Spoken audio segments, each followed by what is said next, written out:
Bonjour chers parents du 21e siècle et merci de prendre part à cette édition du 26 mai 2021. On poursuit dans cette série qui s'intitule « Est-ce que j'accepte que mon enfant soit différent ?» Nous sommes au 3e segment et j'ai démontré la semaine dernière que, règle générale, les garçons et les filles ont des besoins différents. Maintenant, il n'y a pas simplement le genre qui distingue un enfant parce que il y a des enfants qui sont actifs, des enfants qui sont sensibles, des enfants qui sont expansifs et il y a des enfants qui sont réceptifs. Donc, chaque enfant est caractérisé par un ou deux tempéraments. La plupart du temps, il y a un tempérament qui fait surface, qui émerge. Et en fonction de son tempérament, on va pouvoir choisir des activités ou encadrer notre enfant pour qu'il puisse trouver un plein épanouissement et qu'il puisse justement être coopératif. C'est important de connaître les dominances, c'est important de comprendre et d'identifier le caractère de notre enfant parce que si on ne fait pas cet exercice-là, parfois on peut être débousselé. Par exemple, si en tant que parent, vous êtes un parent expansif, donc vous êtes quelqu'un de brillant, de joyeux, qui est stimulé, qui saute du coq à l'âne, eh bien à ce moment-là, vous allez avoir de la difficulté avec un enfant qui est réceptif. Pourquoi? Parce que lui, il est hostile au changement. Donc, voyez-vous, votre tempérament peut jouer contre vous parce que votre enfant va disposer ou va être caractérisé par un tempérament ou par une dominance qui est différente de la vôtre. De la même manière qu'un parent réceptif, il va être perplexe à l'égard de la bougeotte de son enfant qui va être expansif, qui va justement avoir besoin de sauter du coq à l'âne, d'avoir beaucoup d'activités, de courtes activités qui vont varier. Alors, ça va être difficile de composer avec la variété puis la distraction. C'est pour ça qu'en le sachant, mais vous pouvez vous organiser, vous pouvez prévoir, vous pouvez avoir un foyer ou une dynamique familiale qui compose avec ces réalités-là. Maintenant, on va passer au travers chacun des 4 principaux tempéraments et j'espère que ça va vous donner des points de repère pour composer avec ces réalités. Si on prend un enfant sensible, qui est émotif, qui est posé, qui est réfléchi, qui va au fond des choses, eh bien, qu'est-ce qu'il a besoin? Il a besoin de compréhension. Un enfant sensible a besoin de compréhension. Comment ça se traduit, ça, sur le plan collectif? Eh bien, il va avoir besoin d'un coup de pouce pour se faire de nouveaux amis. Quand je dis un coup de pouce, ça ne veut pas dire de le forcer, loin de là. Ça veut dire que ça ne se fera pas naturellement. Il va prendre le temps d'observer les amis qui jouent ensemble. Il ne se mêlera pas d'emblée au sein du groupe. Et c'est pour ça que c'est important qu'il y ait un encadrement qui est sain, qui est amical. Lui, il ne veut surtout pas, ou elle, ne veut surtout pas être bousculé. Il va s'épanouir au milieu d'individus qui partagent ses talents, sa sensibilité. Alors, ce qui est important, c'est de lui confier, par exemple, un animal. Ce n'est pas obligé d'être un chien ou un chat. Ça peut être un petit poisson dans un bocal, ça peut être un hamster, etc. Évidemment, il faut vérifier s'il y a des gens dans la maison qui sont allergiques. Mais, somme toute, d'avoir à prendre soin d'un animal, ça peut être au travers d'un vivarium, etc., eh bien, ça lui donne de pouvoir développer certains liens avec un être vivant et même compatir avec un animal parce qu'un animal a besoin de soins.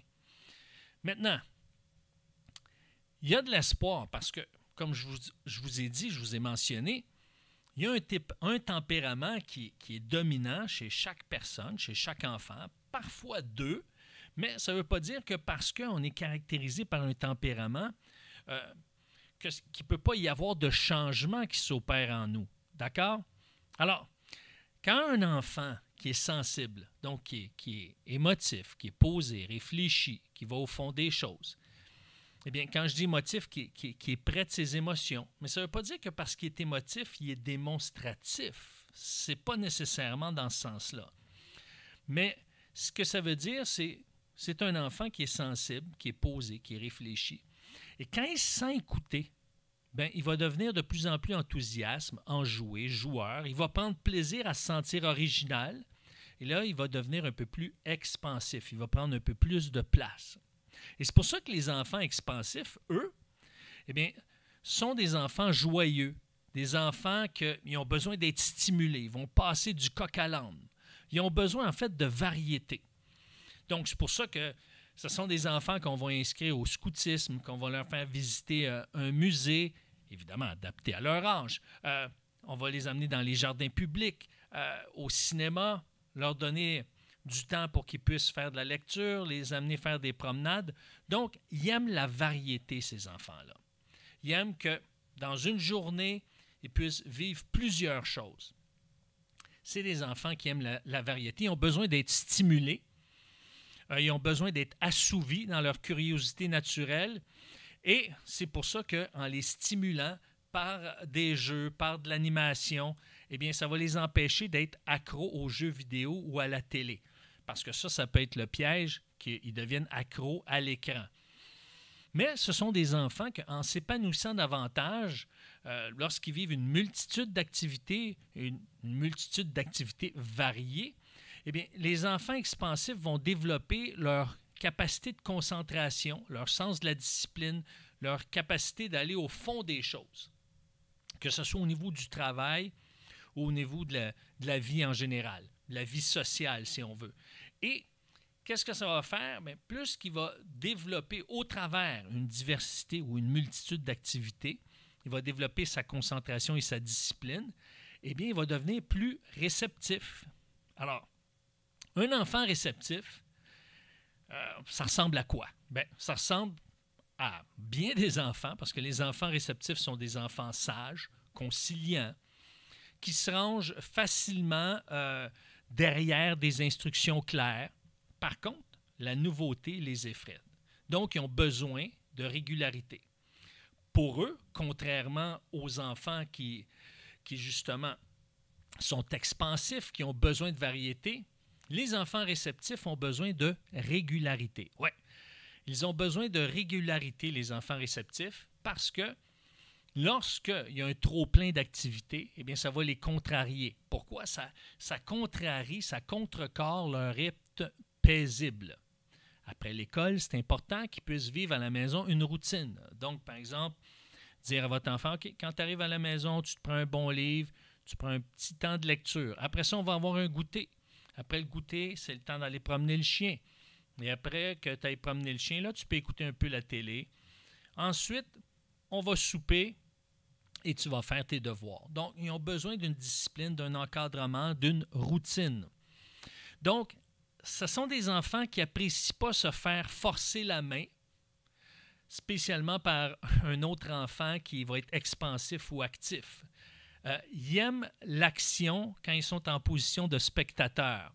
Donc, c'est important d'aviser les éducateurs, les moniteurs, parce que si vos enfants font partie d'un groupe, social, font partie d'un groupe artistique, votre enfant participe à des activités sportives, c'est important d'aviser les éducateurs, les moniteurs, les formateurs à ce que ce sont des enfants qui sont réceptifs, qui ont besoin de régularité. Ce ne sont pas des enfants qui aiment se faire pousser dans le dos.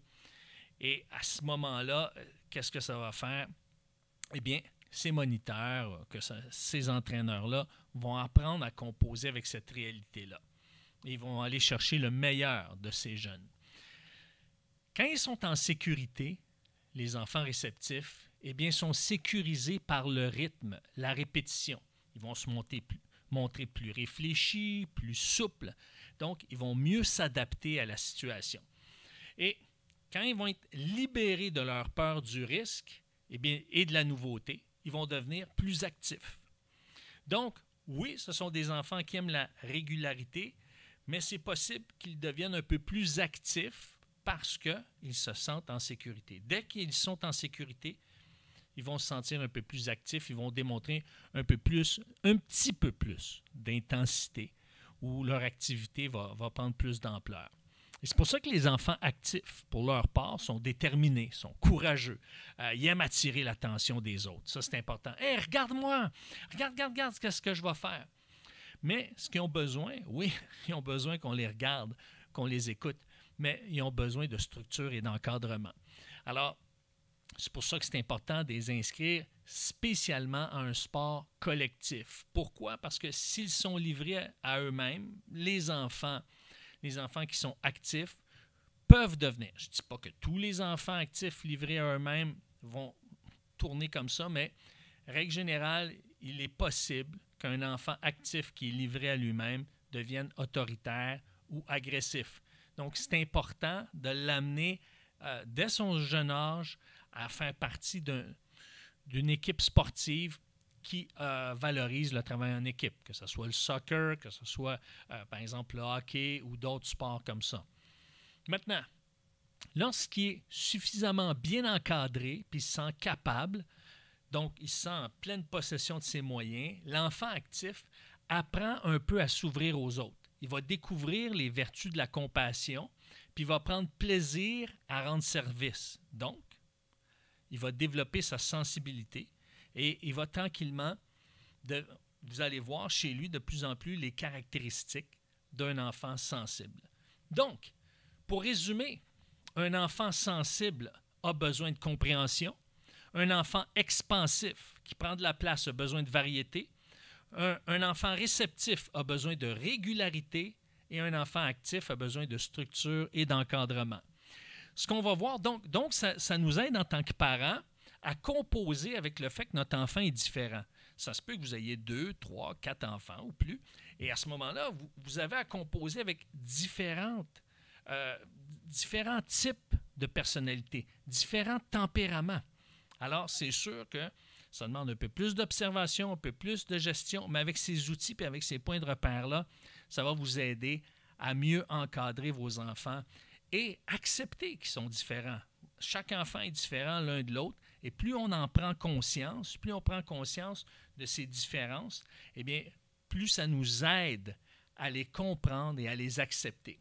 La semaine prochaine, dans la prochaine capsule, on va voir qu'il y a des différences morphologiques et des rythmes d'apprentissage qui sont différents d'un enfant à l'autre. Alors, je vous invite à être là, à ne pas manquer cette capsule qui est diffusée sur les ondes du 92.7 FM dans l'Outaouais, sur YouTube décentré et retransmis sur la plupart des grands réseaux sociaux.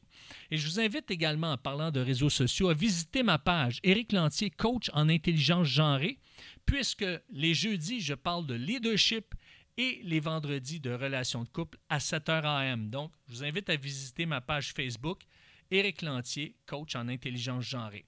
Si vous voulez soutenir cette émission pour qu'elle puisse continuer à être diffusée sur les ondes du 92.7 FM, je vous invite à me texter au 819-968-9994, le